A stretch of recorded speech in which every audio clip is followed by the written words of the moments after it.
All right, so if you could instantly develop one positive habit without any effort, what would it be and why? And then I'm going to do a follow-up to that.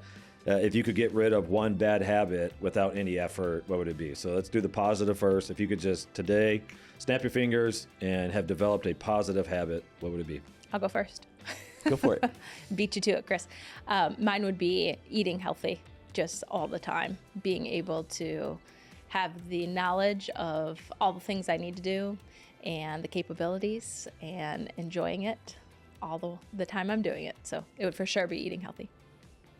I would like that one as well, but I'm gonna go with like if I could have the habit of doing dishes every single night before I go to bed. Like I just have this thing where like it bothers me that I leave dishes on the counter, but I don't always get the dishes done at night just because I get into like homework and stuff like that. Mm-hmm. So, but if I could be disciplined enough just to do the dishes every single night before I go to bed, like I would love that habit. Great. I think mine leans more toward where yours is. Like if I could just have the habit that I just by habit ate healthy and didn't eat and I don't think I eat horribly, but if I could just cut out like all the sweets that I eat, like, I mean, even last night I was thinking even as I just said, I don't eat horribly. Last night I was eating M&Ms and I put them down because you offered me Tootsie Rolls. Like while we were watching a show, you know what I mean? That's great. That's a great option. I like those flavored Tootsie Rolls. And it was just funny to me. I was like, I'm not the standard of health. So if I could do that. All right, so develop the healthy. So I actually just kind of told both of mine, but if you could get rid of one bad habit, what would it be? Saying sorry compulsively. Like I get made fun of that I get picked on about that a lot. It just comes out. Like even when it's not my fault, I had nothing to do with it. It wasn't like anything wrong. Like I will apologize. Molly calls me on it all the time. She's like, "Why are you apologizing?" I'm like, "I don't know. It just happens." I'm sorry for apologizing. Yeah, I do. Please forgive me. Yeah. I was going to say the opposite of what I would like to develop would be kicking the habit of, I just do love sweets. So I don't eat them all the time, but I eat them daily. I eat something sweet daily. And so, and it's easy once you start eating something sweet, it's difficult at times to stop. So that would be mine.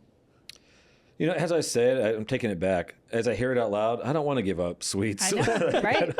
I'm like, it brings a lot of joy to my life, but no, I have a habit, I chew my tongue. Like my dad did it, and it's a genetic thing that I don't realize I'm doing. Mm-hmm. But I realize I said to you, I don't know, probably a couple years ago now, but I'm like, do you remember when I used to, like I said to you, do you remember when I used to chew my tongue? And you were like, you do it every day, all the time. And then from that point, I realized how often I do it, and I wish I wouldn't do that. So that's a habit I would break. All right. Anything else? I've got got sure a lot, more, but yeah. Well, welcome everyone to the Branch Podcast, where we sit down each week and talk theology. And more often than not, we're talking about the previous Sunday's message and really trying to go deeper with it with a lot of practical application. And we hope that through our discussion, that allows you to better understand the truth behind it, but then also how you can apply it to your life. So today I'm joined by Chris and Mary, and we are going to be talking about this past Sunday's message and the topic. So I began a new series called Life-Changing Habits, where we're looking at some habits that are scriptural, that if we implement in our lives, like if we start these practices and we do them in such a repetitive way that they become habits, it can truly be life-changing. And this past Sunday, I talked about, in my opinion, that I would say this is my opinion, but I would say like it's clearly the most important habit anyone can ever develop. But at the same time, it's the most important. I think it is the most difficult habit to maintain in our lives, and it's this, putting God first. Mm-hmm. So before we get into the specifics of that, putting God first, we need to define like what does first mean? Because that is, when we're talking about the idea of putting God first, it's not simply just saying God is chronological, though that's the first one we're going to look at. There's many layers to how we can put someone or something first in our lives. And so that's what I want to do. I didn't have time on Sunday. I had this initially part of my notes and I pulled it out, but I want to throw it back in for this discussion. There are 6 ways that I thought of in my mind that you can put someone first. So here's what I'm going to do is I'm going to go back and forth. I'm going to say one of them, and I want you to kind of give a somewhat like working definition and an example of it. It doesn't have to be in the spiritual, though it can be the spiritual, just in your life. Okay, so I'll start with you, Chris. I think one way to put someone first is in order, so the chronological. Okay. So like, I would say to put something first in chronological order. So like for me, I try to, for the longest time, I would get up and I would do my day where I was like, I'd get up and I would just kind of meander about in the morning, get some coffee, and then I would go and try to do my workout. And it would probably be the first thing on my mind to get it done, because I wanted to get it done and then just kind of move about my day. I knew my devotional time was going to be sometime before work. I'd get it done. But oftentimes what I found was time was being pinched on either end. And sometimes that time got inhibited by also some of my other morning priorities, as far as like being at home with my daughters, and my son's in college right now. I didn't get rid of him or anything, but being home with my daughters when they were getting ready for school, so they at least saw somebody before they left and things like that. And what I found was like, okay, I am not putting God first by not giving him the first of my day. And so I'd get up in the morning now and I make a cup of coffee. It's a longer process. I do a couple push-ups while I'm doing that. But the first thing I do is I go to my desk and I sit down at my desk and I open up my Bible and I just start to do my quiet time. And that's like the first thing that I do in my day. So order is important for me because it just demonstrates, for lack of better terms, it demonstrates priority in my mind in the way that God convicted my heart with it. So if it goes longer now, I don't miss out on it. You know what I mean? Like I might have to pinch something somewhere else, but I know my time with God is going to get the most of what I want it to be. Awesome. All right. So that's probably the more stereotypical when we think of first is chronological order. But another way to say you could put something first, it might not be chronologically in order, but it's a priority. Yeah. Define that and give an example of that. Sure. I think when at least when I think of priority, I do think of first, but going past that a little bit, if you think that if you are placing something as in priority in your life, I feel like your actions are pointing towards that you care about that thing or that person. And that's the most important thing in your life. So that could be on a spiritual, if you look at it in a spiritual relationship, that the actions that you take throughout the day point back to the fact that God is the most important thing in your life. If you're talking about, like, even in a marriage situation, we might not spend our quality time first thing together in the morning, but our actions throughout the day point to the fact that we are a priority in each other's lives. So I think it can be order, but it's also what do your actions point to as being the most important thing in your life. All right, so we have order, we have priority. Another way would be obedience, that you're saying to someone or something that you are a priority because I'm going to obey you. So I think about this in a way of like, so if my wife is my priority, she gets, how do I want to say it? It doesn't do any good for me to say I love her without actually serving her, without actually doing the things that she needs, taking care of her in the way that she asked me to.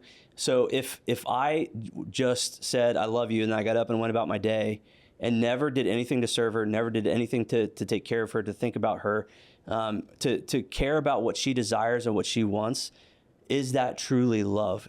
No, I would say that it fills some other void in your life. You know what I'm saying? But to say that I love Cassie means that I want the same things that she wants. And so we're walking the same path together. And so I'm going to, when she asks me to do something, do it because it's the best for the both of us and it's the best for the relationship. So that's how I would I give the idea or to define priority through obedience, if that makes sense. Yeah. All right. So then the next one would be through trust, saying to someone and modeling that you trust them. Mm-hmm. Yeah, I think that is meaning that you are you're respecting that person and expecting that person can meet some needs for you. You feel safe with them. You feel like they are going to lead you in the right direction. So again, going back to a spouse relationship, I trust you in our marriage. I trust that you have my best interest in mind. I trust that you're going to protect our family, protect our marriage. It's easy for me to feel secure with you because I have my trust in you. All right. So another way is quality, giving quality time, quality energy, quality whatever it might be. You want to break that down for a little bit? Yeah. Think about something that you're passionate about. Like, you don't just kind of do it half-hearted. You do it to the fullest of your ability. When I think about God, he commands it in, I'm trying to think, I'm trying to pull the verse in my head. I'm terrible at this. But it's the verse where do everything like it's unto the Lord. I think it's Corinthians. It's either Corinthians or Colossians. I can't remember. But we need Anthony. I know. He has a Anthony, freakish memory. He would have nailed it like that. He would have pulled it out of my brain before I started saying it. So, but yeah, it's the whole idea of we give our utmost effort to God because he's worthy of the best of what we have. And so when we dedicate our quality of life to him, we're giving him the best of what we have. So going back even to my example in the morning, it might not be best always to put order first because, and I think you said this, like, your mind doesn't always fire right away. Yeah, if I woke up in the morning and the first thing I did was open the Bible and start reading it, it's just not my most productive time mentally. It does take me a minute. I wake up and pray, but yeah, so it's not, if I gave that to God, it would not maybe my quality time, but it would still be my first time. Sure. And so taking the time to recognize when am I the sharpest that he can have the best of what what I have to give. All right, so then the final way is quantity. Yeah, I think that saying that it's not just about quantity, it's about quality. I think that does matter, but I think having quantity and having a productive and a good amount of time in the presence of God is important. So even because if you have 1 minute of quality, well, great, but we do need more than that in order to sustain us in our relationship with God. So I was thinking about the example of my kids. I try to spend quality time with them, but we do a lot to spend quantity time with them. So we are with them a lot at their sporting events, at home with them, engaging with them, and that goes a long way in our relationship together. All right, so I'm going to list these 6 again, and I'm just going to ask if you guys have a one way that's your preference. So it's through order, through priority, through obedience, through trust, through quality, through quantity. Is there one way, if someone's going to put you first, that to you is the number one? Yes. All of them? Yeah, and I was thinking about this, like even as you were reading them, I'm like, I would feel most loved if somebody did those things for those 6 things for me. Yeah. So actually in my notes initially when I was writing the message and I had to take it out for time and effectiveness, I said something similar to what you were saying earlier when you were describing your relationship with Cassie. But I said, if you claim to put someone first and didn't have an element of each of these, I could challenge it. Like I could challenge and say, I don't know that they are first if there's not an element of each one of these. Yeah. So do you have one though? I was thinking priority because I think a lot of these fall under that category when you put when someone puts me as a priority. So I'll say in our relationship, I know that you do put me as a priority and that's measured through all these different ways in that you're showing me that I am important to you. So sometimes we don't have as much quantity of time that we would like or quality, but the pattern of your life points back to the fact that I'm a priority in your life. Yeah. Yeah. I was going to say, like, I think we can shade some of them more and some of them less through seasons of life, but they have to be present at some point in time throughout the relationship or our relationship with God. Yeah, I mean, even there's such an ebb and flow to our time and our seasons of life. I mean, we have seasons where we had one a couple years ago where we had 4 kids on 4 different sports teams at the same time. Time's going to look a little bit different. So you might not get the quantity, you might not get even at first sometimes, but you can still then be purposed to make quality time. And sometimes that even, to me, that even at times shows me more that person is putting me first, the amount of effort they're putting in to making me still feel included and connected. You know what I mean? Like, because you know how busy that person is and they're doing it for you. Okay, so when we look at this in a biblical sense, one of the things that's like really clear in Scripture is that God has given specific commands that emphasize putting him first. So we have, like, there's a couple of them that I've always found funny, or one that specifically that I found funny was, and I'm going through this right now in my own personal devotions, so I just restarted another time of reading through the Bible chronologically, so I'm right now in Exodus. And God has just set the people free.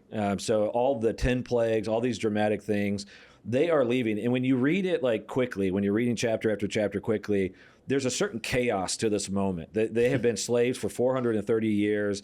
There's 600,000 men, not counting women and children. So you can safely assume that we're talking over 1 million people, and they're going from their houses in Egypt to now becoming mobile, and God's telling them to go, and like, so again, there's like this chaos to this moment, and right then God says to Moses, tell the people that the firstborn belongs to me. So anything that opens its womb of both human or animal belongs to me. If it's an animal, you're going to sacrifice. If it's a human, you're going to substitute something in its place and redeem it.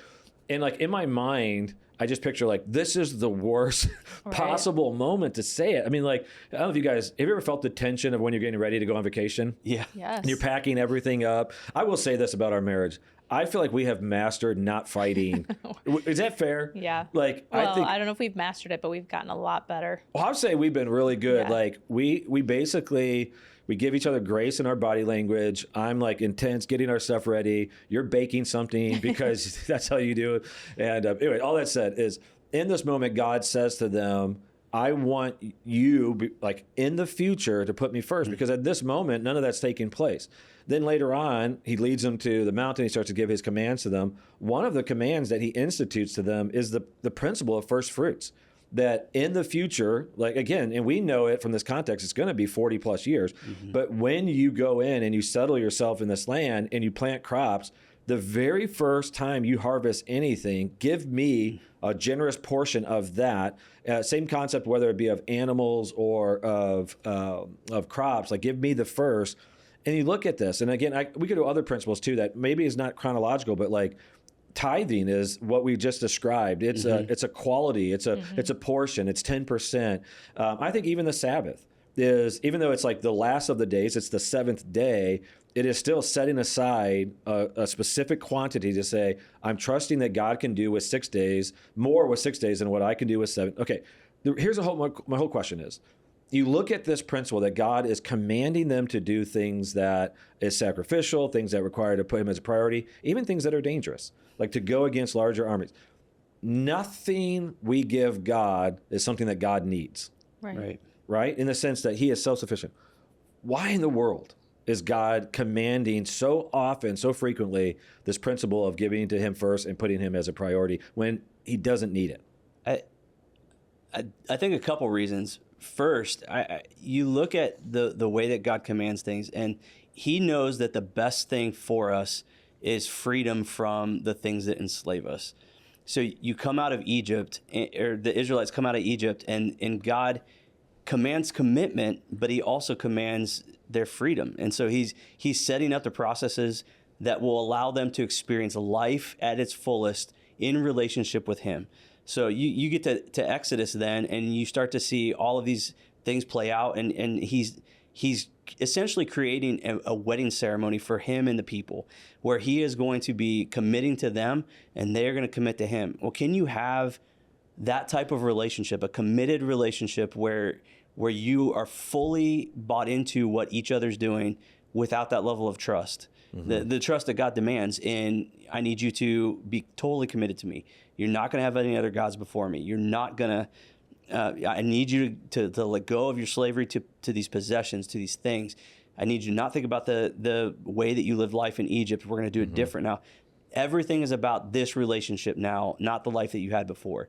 And it really looks like a wedding ceremony. If you think about like all the things that you do in a wedding ceremony, you're standing up in front of everybody saying, I'm no longer going to be pursuing anything else. This is the priority of my life, particularly in relationships as it goes that way.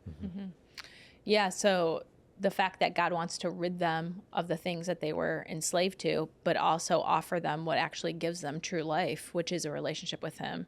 So it's not about what he needs, it's about what we need in order to function best. And that is putting him first and being in his presence. So I think that's why it's just a lesson that's told all throughout the Bible. And it's the lesson that we have to continue to come back to. I think you even mentioned in the message this week, it's something we hit on frequently, but yet it's so difficult to do because we want to go to the things that bring us happiness. We feel like give us freedom or meet our needs, when in reality, being in his presence is what provides that for us. Yeah, and I think what you're saying, Chris, is interesting to me.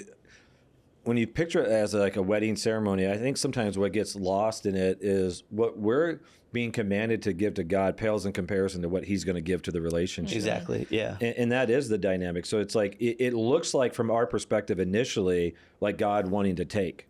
And like you were saying, he's asking us to give up the things that actually are harmful to us. And we don't realize that what he's asking us to do is not, he's not simply taking, he's actually giving. Right. And he's giving in the process of us surrendering that portion to him. All right. So what does it look like if a person is going, okay, I'm beginning to follow God right now. Like if someone were to recently accept Jesus as their Lord and Savior, and they go, okay, let's just be practical. What does it mean right now in our lives to put God first? I would say start with going to church.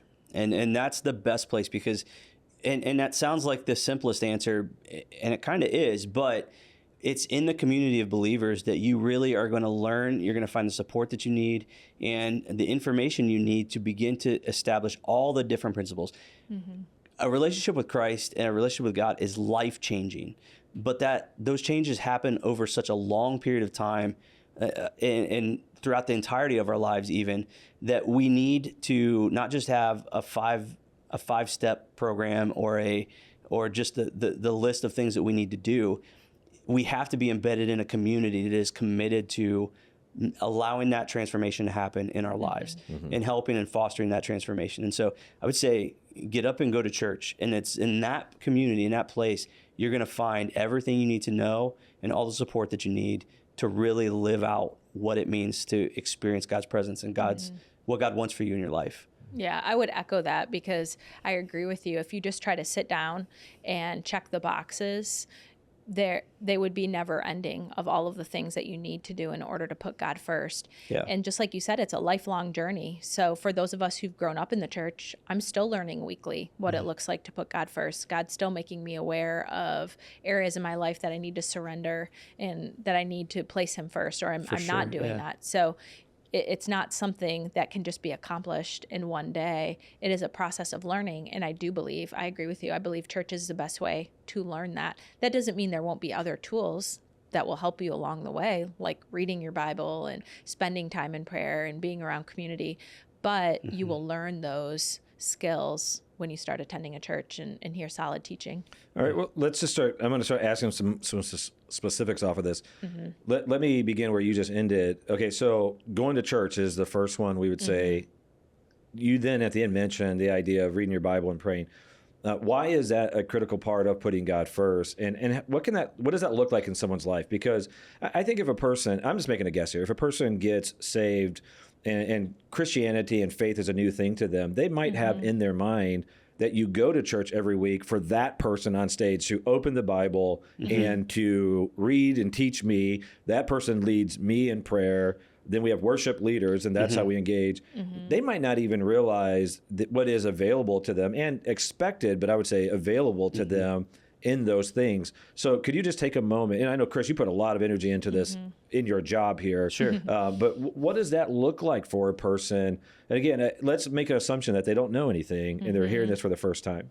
Sure. Well, I know that Chris can tell us about a lot of different resources that are available, but we as a church do have a lot of resources. I'll let you hit on, Chris, but also there's a lot of resources outside of the church that are available in terms of reading your Bible. So I think it can be super intimidating for someone who's never read the Bible to know what to do, to sit down to read the Bible. I'm going to go even more basic though for a second. Talk to them. Why do they is need? It important? I'm sorry. Why is that it was your first important? question. Not necessarily the resources yet, process, but why is it important for them? Because again, it's like right now, if you said to me, you need to read the manual of how to build a computer, I'd be like, no thanks, right? Like, because I don't see the value in it. Sure. Well, if you're thinking that you are desiring to live a life that puts God first, I think it's important that you need to know what is God's character? What is he asking us to do in our lives? Right. A lot of, the Bible is the guidebook. It's a map to how to live our lives out. So just about every single thing, actually not just about every single thing that we will face in life, we can find guidance in the Bible. And so if we're looking to make that our priority in life, to honor God and how we live, we need to know what that looks like. And so does that answer your question? Okay, yeah. So it is to learn about God, to learn his character. his character. Yeah. His love for us, be reminded of that truth of Yeah. his love for us and how he views us, because that's really important. He's not just a judge. He Yeah. is a father who loves and cares for us. Chris, why does someone need to pray? What's the value of prayer? So if you want to be in a relationship with anyone, you got to communicate with them. Yeah. So I think any expert you listen to would tell you that communication is the key to a good relationship. So that's what prayer is. Prayer is communication with God, both in the us talking to God, but also God talking to us. And I understand that can seem like a really foreign thing if you've never thought about it or done that before. Like it's almost like you're talking to yourself in a room. It feels awkward at first, and I understand that. But when you live with the conviction, or if you believe in or are gaining the conviction that God is present with us in our lives at all times, this is the way. Just beginning to talk to him right where you are, and even making purpose steps to set aside time. So take 2-3 minutes, 5 minutes in the morning, and just say, God, I need you today. I want to know you more today. Help me to love you today. Help me to walk the ways that you call me to today. And it doesn't have to be poetic. It doesn't have to be profound. It just the simplest things of asking God to be part of what you're doing that day. And I think it's the best place to start. And as your relationship builds, you learn the language that you need to communicate, and you learn to listen, to hear God speak to you as well, which is another thing that I think people think is super foreign. But you'll learn to hear his voice as he leads your thoughts, and as you're reading scripture, and just in the different ways that you're going about your day. So if a person comes to church on Sunday, they're going to see worship done by singing songs. People will engage it physically. When you're at home worshiping, does it look exactly like it does on Sunday? Do you put worship music on, face it, get your hands up in the air? Because I know, I live with you. I'm your husband. I know that you are intentional about listening to worship music and having a culture of worship. But what does that look like? What could the average person do in that situation? Sure. Well, yeah, I think just having it on a consistent basis, having worship music on is just a way to be filled up, because it does matter what we put into our minds and into our hearts. So I'm not saying it only has to be worship music, but I do think it matters. I think what we spend time listening to matters. So no, I'm not doing what we do on a Sunday morning, but I will at times just have worship music playing while I am praying, or at times when I'm reading my Bible. I do have times where I am lifting my hands and worshiping or engaging in God's presence in that way. Usually it's in the privacy of my home, but yeah, that's what it can look like for me on an everyday basis. I have Jonathan on speed dial. I just call and he comes over and plays guitar for me. I'm just kidding. That actually is weirder than I thought you were going to say. I thought you were going to say, like, you call him and then he just sings a song to you over the phone. And then you're like, all right, thanks, bud. I would love that. All right. So what does it look like to put God first in your relationships? So like on Sunday, I had this whole list of things I was going to go over, but I decided that I had another example. I used my grandmother as an example of a person who had lived a life this way. But I had all these things, and one of the first ones I had was like, let's talk through what does it mean to put God first in relationships, because we have so many of relationships, right? I mean, it's like it's probably the number one thing that impacts our quality of life, the direction of our lives. But what does it look like? And you can pick any type of relationships in general or specific. What does it look like? Sure. I think it starts with just praying over those relationships and praying about praying in those relationships if you can, but mostly like inviting God into that space and to lead you and guide you in that. And beyond that, I think it looks like living that relationship out by the values that God sets for relationships.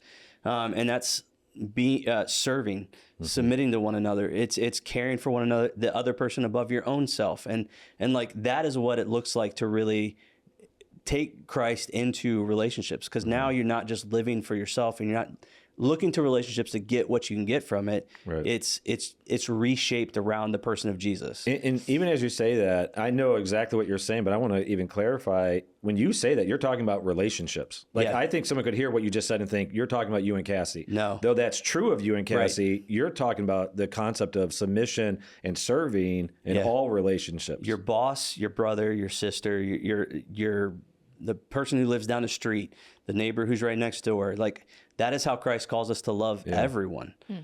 Yeah. You want to add anything to that? I think that's really good. It's really just having that mindset in the front of your mind at all times. So when you're engaging with people, you're looking at it from, how does this honor God? How can I develop this relationship, engage in this relationship in a way that points back to God?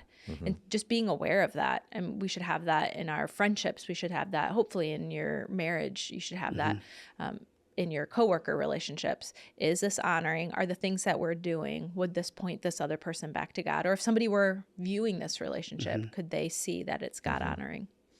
All right. So one of the things that if someone goes to our church, they know about me is I talk a lot about biblical finances. I talk about the concept of putting God first. It's a high priority for me. It's a personal value in my life. What they might not realize is you are as much or even more than me in that. I mean, you are passionate. Like, your eyes just went up like, what are you talking about? You are passionate about this principle. I'm saying like you will talk to people about putting God first in your finances and your resources.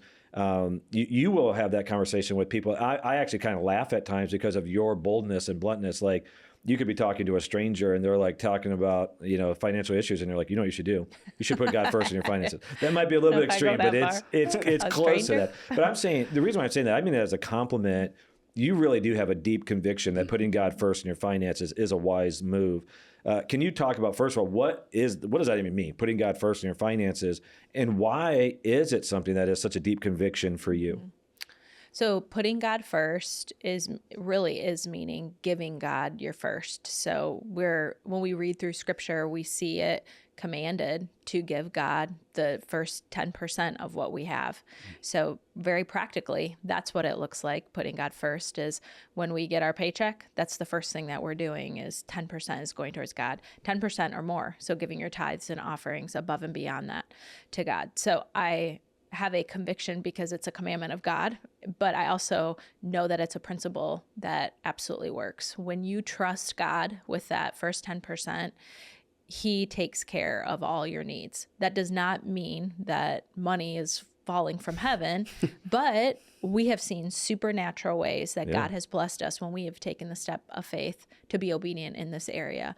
So because God has been so faithful through our lives in this principle, I am a proponent of it because finances can have a grip on it's so easy for finances to have a grip on your life, ours included. And so having the freedom of going, God, I trust you. I mean, I was actually just doing this last night. I was thinking about some things that are coming up for us financially. We've made a commitment that's big for us in our lives during this building campaign of the Logan campus and the things that are going on here at this campus in Lancaster, that it was creating some stress in me. And as I was processing through it and thinking about it, I was thinking, God, you have been so faithful to us in all of our years. Like, I have no reason to be afraid in this situation. And so it kind of does make me emotional thinking about it, but just choosing, no, you will be faithful again. So it's just so important. It's such a principle I want people to experience in their lives. Yeah, absolutely.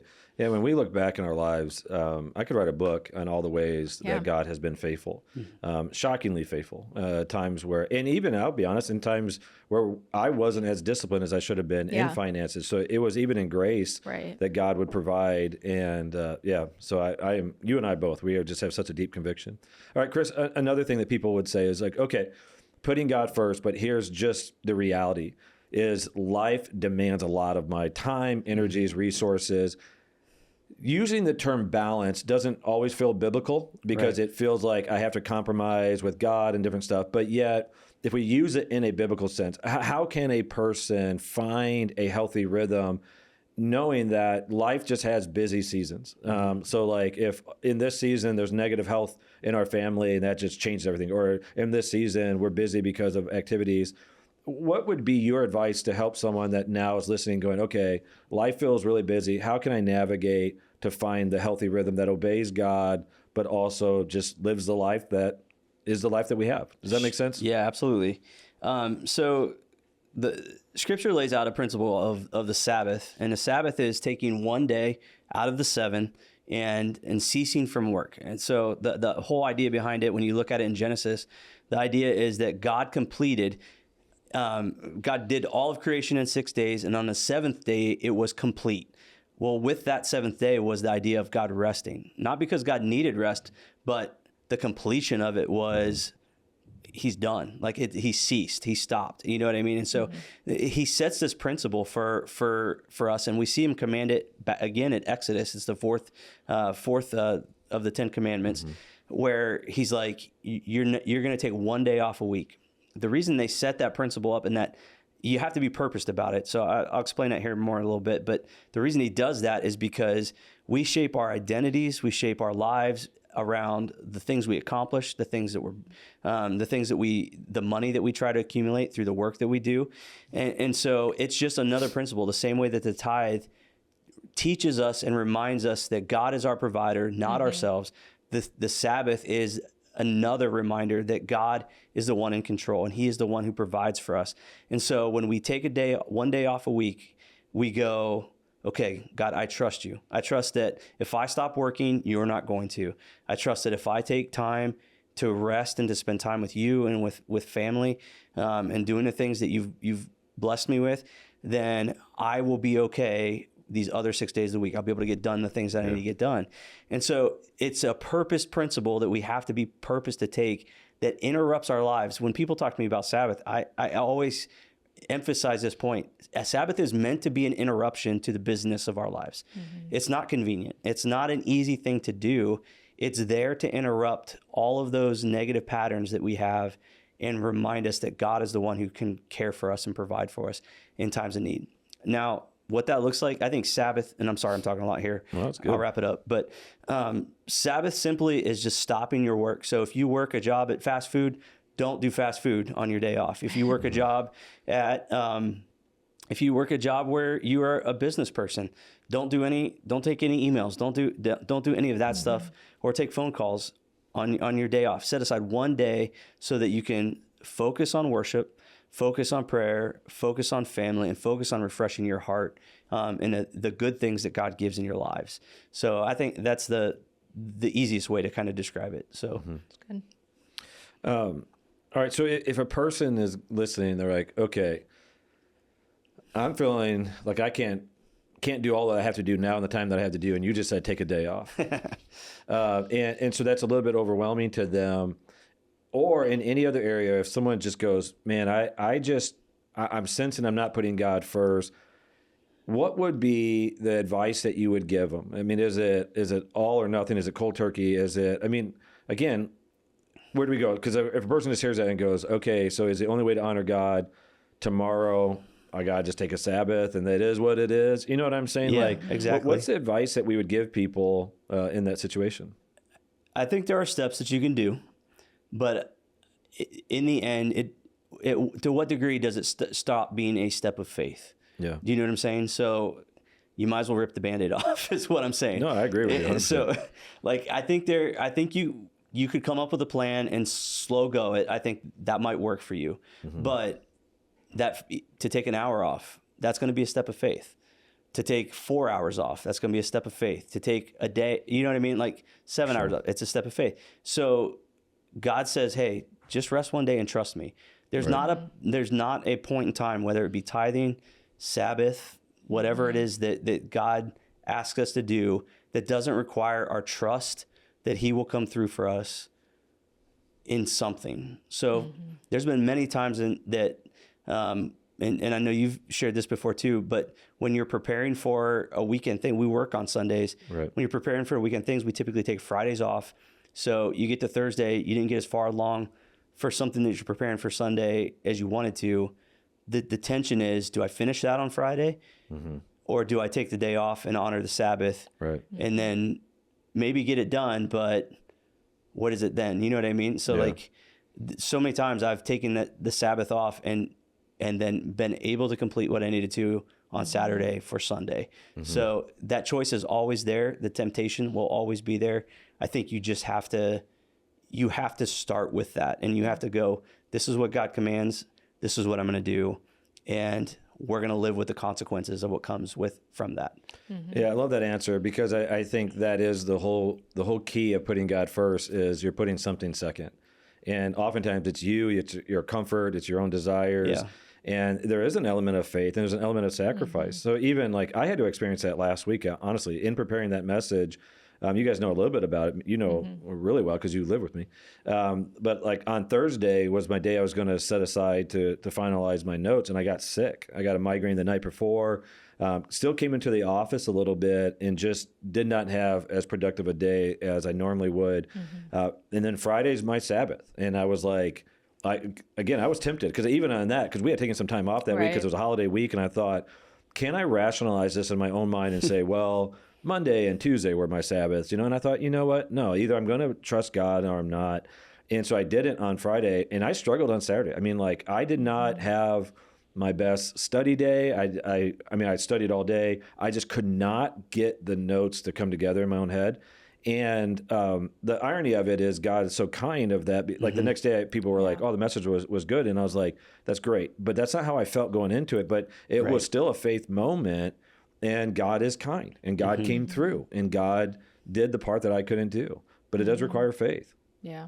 What if a person, let me ask you, like in your own life, when you have had that tension of putting God first, and it comes at a personal sacrifice, what part does faith play in it for you? How has it in the past where you're looking at a situation and saying like, by anyone else's standards, it would make more sense to do it this way, but God says to do it this way. How does faith impact your decisions? Yeah, one thing I'm so grateful for is past decisions and past steps of faith.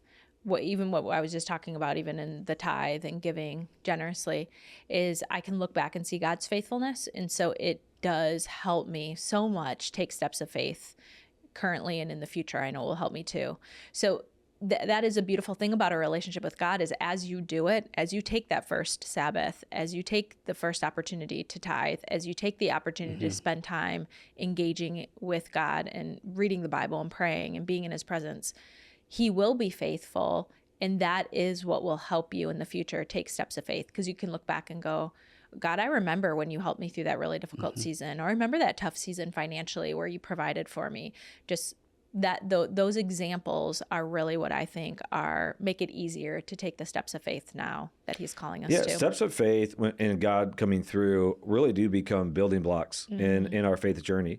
It is one of those things. If you don't take steps of faith, you will not grow in faith. It is the only way to grow in faith is to take steps of faith. And that really is a kind thing that God does. Yeah. What part does community, specifically Christian community, play with the support and the accountability? Because it was never meant to be something that we do alone. So why does God stress that?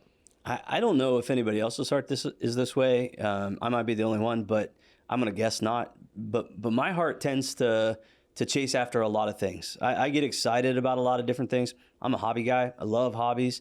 And I can get pretty unifocused in what I'm into. So, and if you ask my wife, I've had so many hobbies. It's so like what that says though is like my heart goes a lot of different places. Right.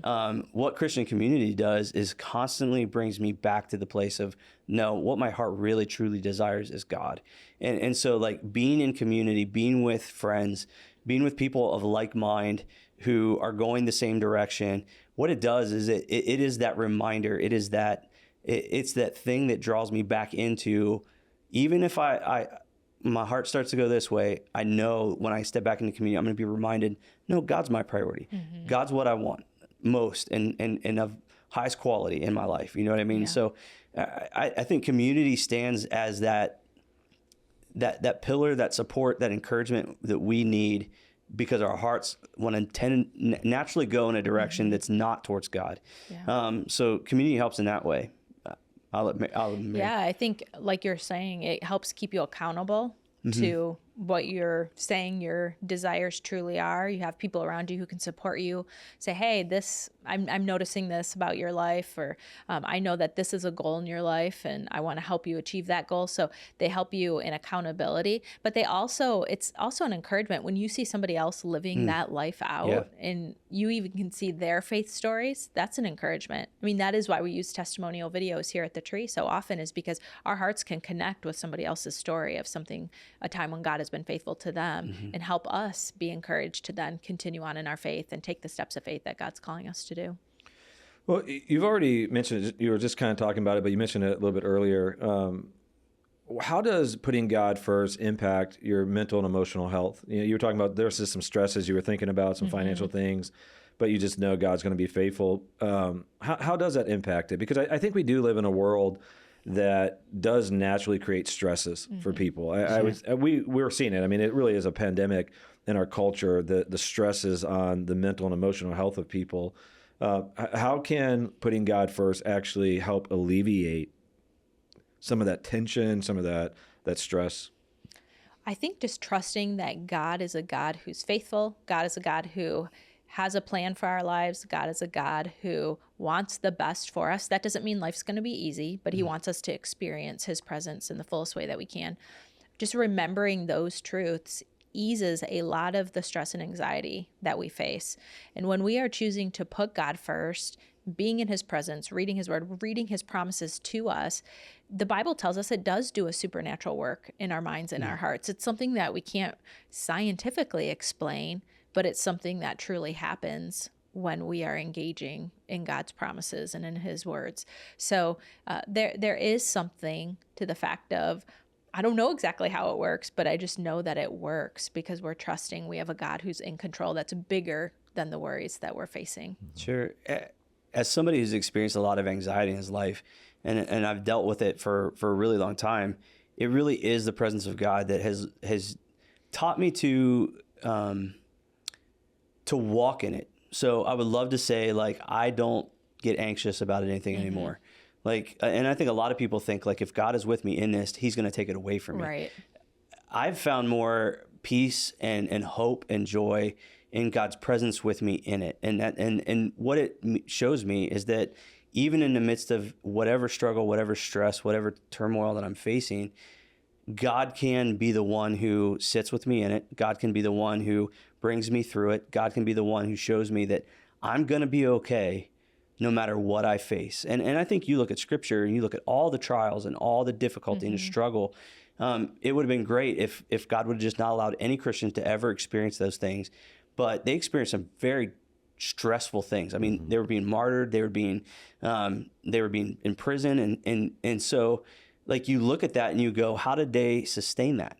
They sustained it because they believed that God was with them. They sustained it because they believed that God would in the end vindicate them and make all things right. And so that faith influenced how, like you were saying, Mary, influences how we think and how we approach those stressful situations that we face. How I approach anxiety is informed by the fact that God is in control and he wins in the end. And so even our greatest fears, should they come true, God is greater than them. Right. Yeah. All right. One of the things I think we realize quickly when we feel that, like, when we start to make it a priority for ourselves to put God first, is we start to realize that this sets itself up in opposition to the standard of success according to our culture. So our culture would say success is putting yourself first, in the sense of building that, whatever it is, building your wealth, building your brand, building your influence, your power, your authority. And so how does putting God first reshape the standard of success in our lives, and why is it better than what the world has to offer? So that thing about Sabbath, to pursue what the world says that we want to achieve, to do that, we have to give everything we have to that effort. So if we think that it's found in success or money, we don't have time to take a day off because we have to give everything that we are to that fact so that we can have enough or more. And we can talk about how that's not a definable thing anyhow. But so when God comes along and reshapes all of these things, it is in defiance of those values that we had. and it reshapes how we live. And so that's where I think it's not only that God gives us these things as commands to, these are things we have to do, these are pathways to freedom. And so he's reshaping our lives so that we can find life, joy, and peace through tithing, Sabbath, all of the commands that he gives us, if that makes sense. Yeah. Yeah, and I think the world is going to tell you that success, there's always something more in order to achieve success. It's a moving target. Yeah, so you can make as money that somebody would say, yeah, that's success, but somebody else would say, no, there's still more. Or you can achieve the highest position in your job, but yet there's still something else to achieve. And it leaves you not feeling completely satisfied, because there is a void that only God can fill in our lives, and nothing else was designed to fill it. So I think it's recognizing that while achievements in life are good, making money isn't a bad thing. All of those things are okay things to do and to aim for. It's not what will bring true fulfillment in our lives. So when that becomes our mindset, those things don't become our ultimate goal. Our ultimate goal is having a relationship with God and putting him first in every area of our life. All right, final question I have for each of you is, can you give a personal story or example where you put God first and it has transformed your life? So I would say I have many, and I'm trying to think of the one that I want to share that I have not shared before, or if there's one I've not shared before. I think the biggest thing the one that stands out the most that I can remember is Elijah was just born, and Cassie was she had just used up all her leave from work. So Elijah was still pretty little, and then Cass just started getting sick, and she started having some medical issues, and she was going to have a surgery that was going to take her out of work for another 12 weeks. And so Cassie was I was working at the time, but I was not I did not provide for all of our financial needs at that time in my income alone. And I just remember being this is a moment where I could pull back tithe because we were tithe. We landed here. It was LCC at the time. Right. We'd started connecting. We'd started tithing. We started doing those things. And I'd always kind of had that mindset to do that. And I was in this moment, I was I don't know how we're going to do this, God. I don't think that I'm going to be able to continue to give. And I was no, you know what? This is what we're supposed to do. This is what I want to do. I want to honor you in this. And so I just felt I was this is going to be okay. So we went through the first few weeks, and I was it never, most people think, well, did God just put all this money in your bank account? How did it I'll be honest with you, I don't have a clue how it happened. I didn't make any more money. We didn't add any more money to the bank account, but bills got paid. We had food. Elijah survived, Dad taking care of him while Cass was off healing. That's a real miracle. Yeah, right? that is a miracle. And so God just sustained us through this season, and that still stands out to me. It was 18 years ago now, and it's it still stands out to me as the primary example of why I have to trust God and put him first in everything that I do. Yeah, I mean, I was kind of hitting on it when I was talking about, I know we've both gone back to financial situations, and that's not the only way that God has blessed us putting him first. But I think it is such a tangible thing that you can experience that it really does stick out. And we've had a similar situation when we had Cole, our first child. I stopped working, and I was the one who was making more money at that time. And that was a complete life shift for us. We had to make cuts, and we were living week to week and barely making it by at times. I mean, there were bills that were paid late, but continuing to tithe, continuing to remain faithful. And it was not an easy season. So it wasn't a time where we were wow, look at all this extra income we have. We really did have to change our lifestyle. And there were some really tough moments and seasons that we went through then, and that we've gone through throughout life. But God was faithful. And I think the challenges that we face now financially, when we are making commitments and making pledges that because they are really big to us, they don't just seem big, they are big. We know when God calls us to do something, he will be faithful when we're obedient to him. And so it does make it a lot easier.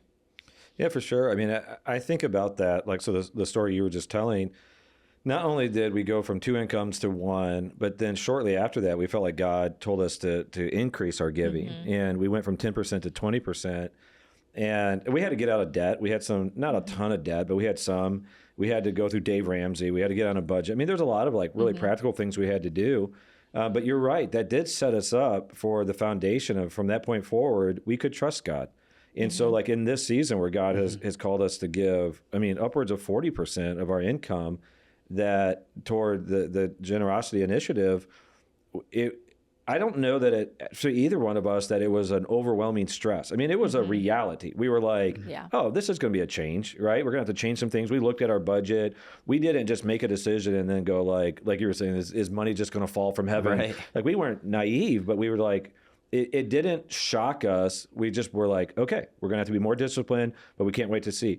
There are moments where it's inconvenient. There are moments where it is a little bit more nerve-wracking than others. When specifically when we have a kid in college and we have another one that's going to be going to college next year. And so, I mean, I might have to rob a bank. No, I'm just kidding. I'm just kidding. But there are those moments where you just go like, you know what? It's okay. I can't wait to see how God works this out. And the story that I was going to tell was a couple of them that kind of overlap. But I remember when we first interviewed for the job here, it was such a nothing job that they offered in the sense of I was a pastor and they offered me basically the office assistant. We wrestled with, God, are you calling us here? It wasn't even the job description. And I look back on that and I think that was a moment where following God meant taking a step backwards. And yet we were looking at it as, God, all we care about is, are you calling us? And now I look back and I think, what a great gift. I love what I do now. I love being able to raise my kids in Lancaster. I mean, it's just been such a gift. And then even there were years in the middle of that before I was lead pastor where there were seasons where, I have to be honest, it was not fun. I was really struggling in this environment and I was asking God permission to leave and God wouldn't give me that permission. And I remember in that season being like, this doesn't make sense to me. Yeah. Now it does because I now see what God had in store. And if in any of those situations, I would have just looked at it in the physical, I would have missed what God had for me now. And like the life that he's been able to bless me with, my friends, my relationship to church, the staff, all of that. And that's why I just want to encourage people, like you can't even imagine the good thing God has on the other side of that step of faith, on that side of the sacrifice. And what a gift. And even for Mary, I would say for us, even in our marriage, before we got all that stuff in order, the number one tension we had was financial. And I'm thankful we've never had an overly aggressive and angry marriage or anything like that. But if we were going to fight, 9 times out of 10, it was going to be financially related. And since then, we haven't fought about money. And that's a gift that changed even our relational dynamics. So, yeah, I really look at God and I'm thankful that he instilled in our hearts a desire to put him first. So, well, anything else you want to say before we end it? I was just going to say, anytime, even listening to you guys talk, I think people fear the sacrifice, fear what it would cost to put God first. And I get that. That's the tension that the entire New Testament lays out before us is, what is it going to cost us? The reality is it's going to cost us everything. But in exchange, we're going to get everything. And everything is a God who will be with us no matter what we face, a God who is going to be with us in the great times and in the tough times, a God who is able to satisfy our hearts even when we don't get the things that we desire, the God who will provide for every single one of the things that we need in every situation. And so when we think about like the difficulty of putting God first, of making that a habit of our lives, I think we need to think about it as an exchange and not just what it costs us, right? Because it does cost. We can't shade that reality, but what we get in return is far better than what we gave into the situation. So and God will be faithful. Yes. I think about, again, I said earlier that I'm in my devotions, I'm in Exodus. One of the things that's remarkable is when God calls Moses to go and speak to Pharaoh, he's on this mountain, this one specific mountain, and God goes, here's the proof that I'm with you. One day you're going to come back to this mountain with the people, and I'm going to meet you here again. Yeah. And like that sounds like, oh, that's super cool. But what he says to him is, the proof will be in after you obey me. Yeah. You will obey me first, take a step of faith first, and then later on, when I meet you back here in this mountain, you're going to know I was faithful. And that's where Moses has the 40 days with God. I mean, it's this incredible story.